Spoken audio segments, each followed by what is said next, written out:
Shalom, perkenalkan nama saya Alfred Tinis, NIM 01 2018 0039, kelas B semester 6.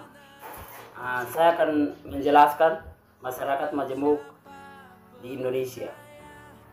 Masyarakat majemuk di Indonesia menurut Marsudi Supran memberikan catatan tentang masyarakat majemuk dalam tulisannya Kesetaraan Warga dan Hak Budaya Komuniti dalam Masyarakat Majemuk di Indonesia. Supran menuliskan Indonesia adalah sebuah masyarakat majemuk yang mencolok dari ciri kemajuan masyarakat Indonesia adalah penekanan pada pentingnya kesukubangsaan dan yang terwujud dalam bentuk-bentuk komuniti suku dan bangsa, dan digunakan suku dan bangsa sebagai acuan utama bagi jati diri.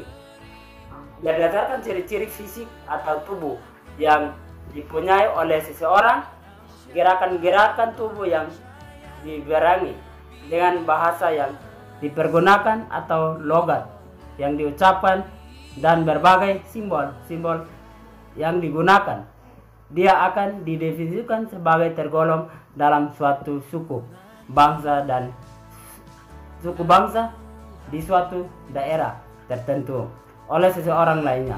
Bila diciri-cirikan tersebut tidak dapat dipergunakan, maka seseorang disebut akan mengenangkan dari mana asalnya. Berikut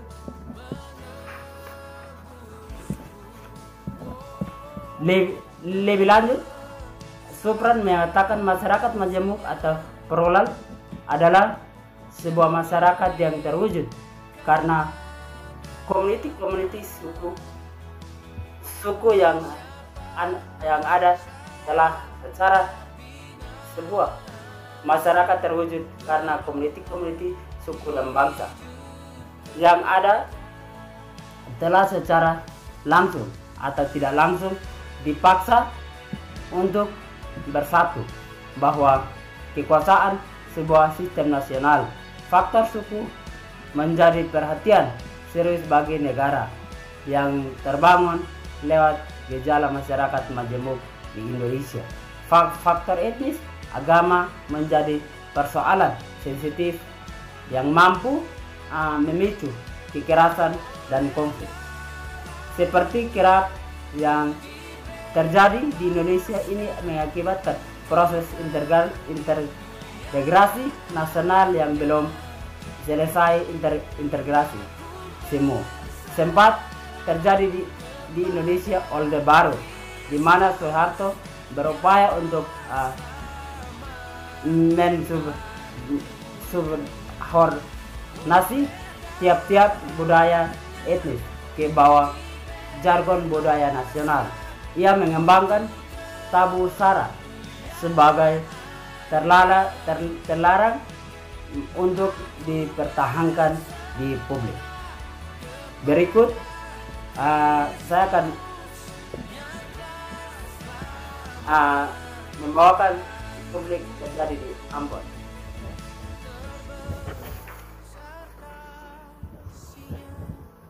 Peristiwa konflik terjadi di Ambon berawal dari Agustus tahun 1999 ketika pemerintahan Kabupaten Maluku Utara bermaksud untuk meresmikan pembentukan kecamatan baru yang dinamakan Melfort, yang terdiri dari 16 desa makin yang mayoritas Islam.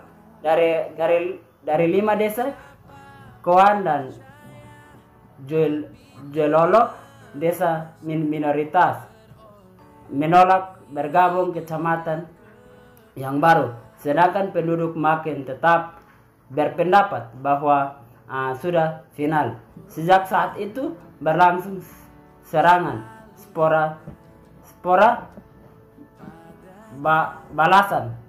balasan membalas antara penduduk Islam dan penduduk Kristen, menyebabkan bahwa korban meninggal antara dua belah pihak. Sehingga ini disebut berawal dari konflik Ambon yang berada di Halmahera.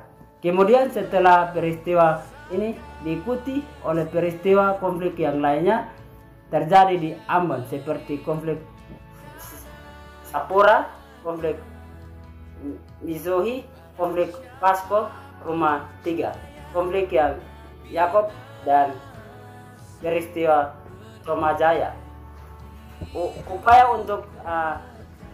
Upaya menuju revolusi konflik pada persoalan menyebabkan dan konflik acor dan konflik baik pihak Kristen maupun pihak Islam memiliki resepsi yang bertolak belakang mengenai resepsi upaya-upaya konflik. Model-model penyelesaian konflik umumnya menggunakan untuk kepentingan etnis, karena dalam proses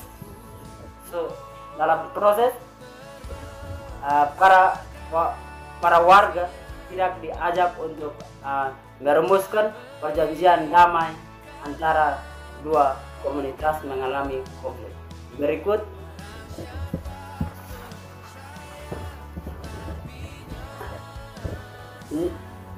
faktor yang menyebabkan pluralitas masyarakat di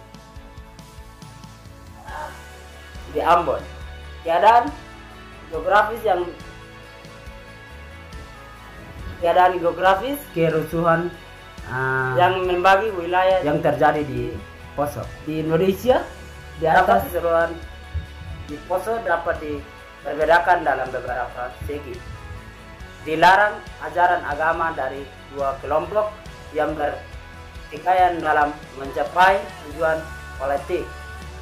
Runtuhnya nilai-nilai kesepakatan bersama yang menjadi bingkai dalam hubungan sosial masyarakat di Poso yang pluralis. Runtuhnya keamanan, ketertiban dan kewibawaan ulum di masyarakat Kabupaten Poso. Munculnya perasaan dendam dari korban-korban kerusuhan terhadap pelaku. Jatuhnya kewibawaan pemerintah daerah terhadap masyarakat, hilangnya sikap demokratis dan penghormatan terhadap perbedaan pendapat masing-masing kelompok. Kepentingan legilisasi, pemaksaan hendak kelompok kepentingan dalam mencapai tujuan besar-besaran penduduk Muslim di Poso. Tak henti-hentinya roda rawan pangan, munculnya pengangguran dan kelangkaan kesempatan kerja. Berikut saya akan menjelaskan konflik yang terjadi di NTT. Suasana berubah menjadi rusuh karena adanya sekelompok massa yang mengusut ke dalam acara tersebut. Setelah memicu massa melakukan aksi pelemparan ibadat masjid dan pengurasan terhadap beberapa rumah dan kantor serta tidak kesusuhan lainnya. Menurut data dari Departemen Pertahanan RI tanggal 30 November 1998 pagi hari di Kota Kupang dilaksanakan secara pergabungan nasional diawali dengan kegiatan membagi bunga di jalan protokol pada setiap orang yang melewati, kemudian berkembang menjadi penutupan pemblokiran jalan-jalan raya. Saat memasuki jalan raya Andi Sukipoto, kawasan beberapa rumah pengusaha yang berada di samping tiga menjadi sasaran peleburan Kupang dan sekitar ibarat api dalam sekam. Jika daerah lain disulut maka akan berimbas ke Kupang. Kerusuhan tersebut dapat diselesaikan dengan adanya perang tokoh agama dalam meredakan dan mencegahkan meluas kerusuhan terjadinya di NTT. Koordinasi yang baik karena adanya hubungan baik antara pemerintah dengan majelis agama.